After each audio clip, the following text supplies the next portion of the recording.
Chapter 15, Circe. How's it going, crew?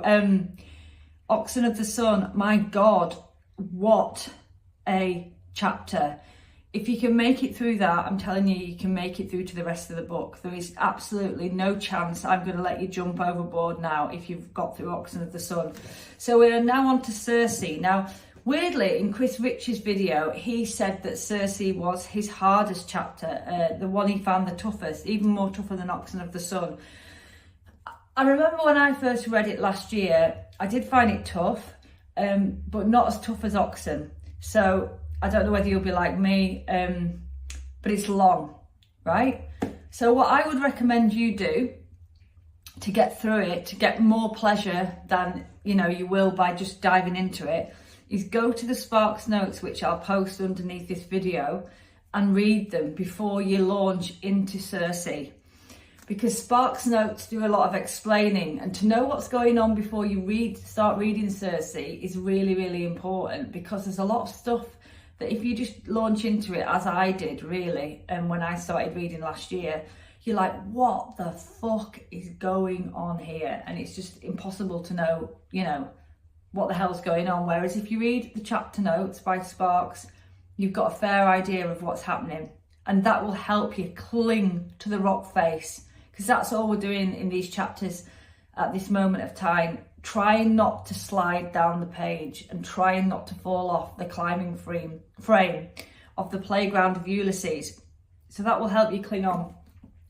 You might want to watch Chris Rich's videos. Sometimes I feel they may be better to watch after you've read the chapter, just to kind of make sense of stuff and put stuff into context. I feel like the Sparks notes do give a good skeleton though, to set you off on the right path. But basically, all of the characters in this book appear in this chapter. And we're on the street and we're with Bloom and Stephen again. And Bloom is following Stephen through the streets of Dublin at night. And Stephen is heading to a brothel and Bloom is trying to follow him. And Bloom loses Stephen in the street. And it starts basically a chain of interactions that Bloom has with imaginary... Oh shit, that's the front door. Right, I'm gonna go, I'm coming back. 2 ticks. Right, I'm back. Something for David in the post. I don't know what bloody hell he's ordered. But anyway, so it brings forth these interactions that seemingly Bloom has with a cast of different characters, apart from that these are all sort of hallucinations. That's what sort of Sparks describes them as. It's kind of what Chris Rich describes them as. But weirdly, I felt during this chapter, it really reminded me of Charles Dickens' A Christmas Carol. Like, me and David watch A Christmas Carol every year, like the Alistair Sims version, the black and white one. We absolutely love it. And it reminded me totally of that, when Scrooge is taken by, the ghosts of Christmas past and present and future. And it's like weird interactions that never happened. But with, Scrooge seeing them and then interacting with that. And that's how I felt about some of the interactions that go on in this chapter. Like, for example, with Bloom and Stephen, they're sort of interacting with characters, but the characters aren't real, if that makes sense. So see if you think that, but that's how I took it.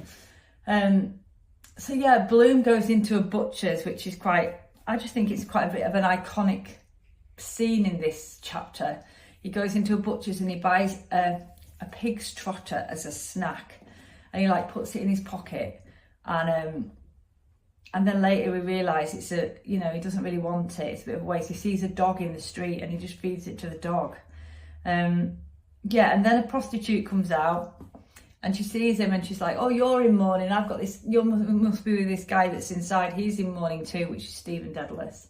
And of course, she takes him, Zoe, the prostitute, upstairs, and they join in a party between all these whores and Bloom and Stephen Dedalus and Lynch, I think, another one of their friends. And again, loads more encounters. I've brushed over quite a lot of the encounters that Bloom has actually, but just don't forget Circe is so long. It's almost like a book within a book, or should I say, a play within a book. And that is why I love this chapter, even though it's tough. I love it because it just kind of, it challenges what you think a book is. Because you're reading it and you're like, okay, it's a book. No, it's not, it's a play. Okay. And then there are hallucinations that it just basically pushes the boundaries of what you think can be done with a written word. And that's what I love about it. So yeah, I'm going to skirt over shitloads of this because I don't want to make a 20-minute, half an hour video. It's boring. And I also think this is what occurred to me the other day, and I think it's why I've chosen to do Ulysses in the book club. Like when we started the book club, I said I am not doing like a typical book club, like with people chatting shit about their opinions on a book. I don't give a fuck about what your opinion is on a book, really. And that's why I don't want to do this sort of book club with a book ever again. I think books are really subjective and just leave people to digest it on their own. You know, it's like sort of music criticism, like talking about an album or something. Like it's very, very personal, someone's consumption of an album or consumption of a book, you know, and talking about it does nothing for me. But Ulysses is the exception, because I really do think everyone needs help to hang on and get meaning and grasp on just to the pure meaning of what's happening in the story. So that's why we've decided to do, you know, Ulysses as this book, because I think it's absolutely necessary to just get as much as we can out of it. So yeah, it's so long, so I there's no way I can actually cover all of the encounters that happen with Bloom, with Stephen, all the mad hallucinations that come up. All you need to know when you're reading this chapter is that a lot of the stuff that's occurring isn't actually real.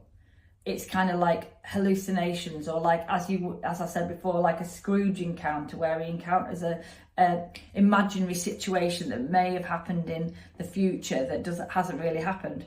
Now, one of these ones I've just thought I'd give an example is like Paddy Dignam, right? So we went to Paddy Dignam's funeral with Bloom in the carriage. We did that early on in the book.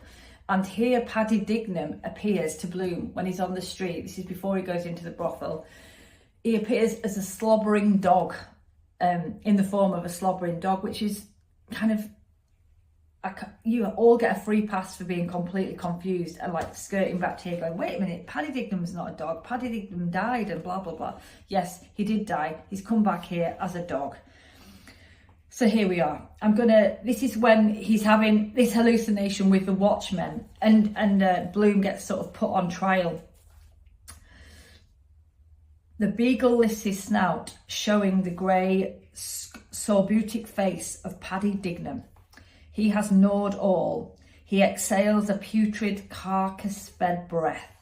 He grows to human size and shape. His dachshund coat becomes a brown mortuary habit. His green eyes flashes bloodshot. Half of one ear, all the nose and both thumbs are ghoul-eaten.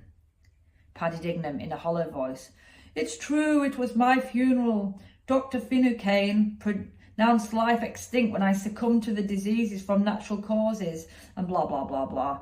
And, you know, on goes a fictitious conversation between Bloom and Paddy Dignam as a dog, a slobbering dog. And you are right to go, what the fuck, you know? Yes, it is, what the fuck. And we get another one. It's funny as well because it's Halloween time. It's a perfect time for this chapter because it's also bloody ghoulish. Later on, when we're in the brothel, it seems that Stephen has got like has a hallucination, and he starts to think about his mum, and his mum comes to him, and all the guilt that Stephen has felt about his mum and his mum's death, you know, when he said he didn't pray for her on his deathbed, and Mulligan teased Stephen in the first chapter and said, oh, you know, you caused your mum's death, you didn't pray for her, and all of this. Like, obviously Stephen's, that's weighing on his mind, and that comes up through a hallucination in the brothel. It says, Stephen's mother, emaciated, rises stark through the floor in leper grey, with a wreath of faded orange blossoms and a torn bridal veil, her face warm and noseless, green with grave mould. Her hair is scant and lank. She fixes her blue-circled hollow eye sockets on Stephen and opens her toothless mouth, uttering a silent word. A choir of virgins and confessors sing voicelessly. And then basically Stephen begs her and saying, oh, you know, Mum, please, like they say, I killed you, Mother. He offended your memory. Cancer did it, not I, destiny. You know, and on it goes. So there's shitloads in there. And it's really spooky and creepy and just perfect for this time of year, this chapter. What more have I to say? I don't think I can say more apart from read the Sparks notes. I guess maybe I should say a little bit about the end of the chapter. So, quickly as well, I remember on the first video, I said, like, I didn't know what a lot of stuff was and the language can be quite hard to get through and I didn't know what an ash plant was. Well, this was the scene that I got most confused about, this bloody ash plant, right? Because an ash plant is a walking stick. And at the end of this scene in the brothel, Stephen accidentally smashes the light of the brothel with his ash plant, and Zoe, who runs the brothel, is like, I'm going to call the police on you. You need to pay for this. I'm going to charge you this. And Bloom says, oh, it won't cost this much money. I don't need to give you all that. And she's like, yes, it does. I'm going to ring the police. And like Bloom has to settle up with her and pay for the damage that Stephen has caused with his ash plant to the light. So that's what an ash plant is. Just as a reminder, in case any of you don't know, it's like, yeah, it's just a walking stick. And then at the end of the chapter, just to finish off an explanation of really what happens, which is basically, you know, Bloom follows Stephen down a street. Stephen goes into a brothel. Bloom hangs her outside and buys a pig's trotter, has a load of encounters with different random people who don't really exist, goes into the brothel, again, has a load of random encounters with people who don't exist, lots of hallucinations.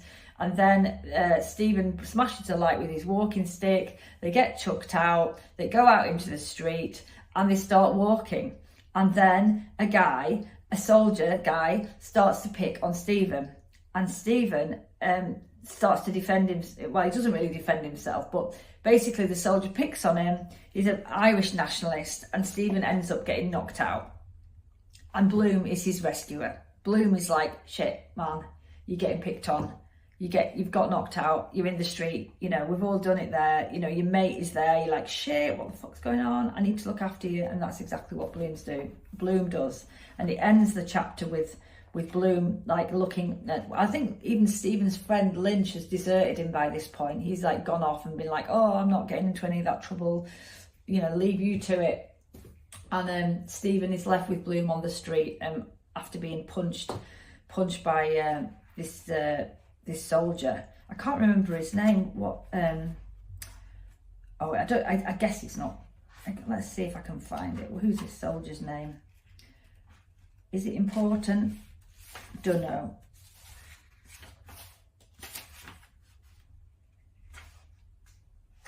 Oh my God, it just goes on and on, doesn't it?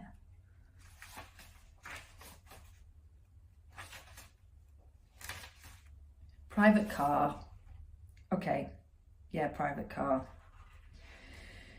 And we all know people like Private Car, don't we? Who are like, literally will do anything just to get in a fight.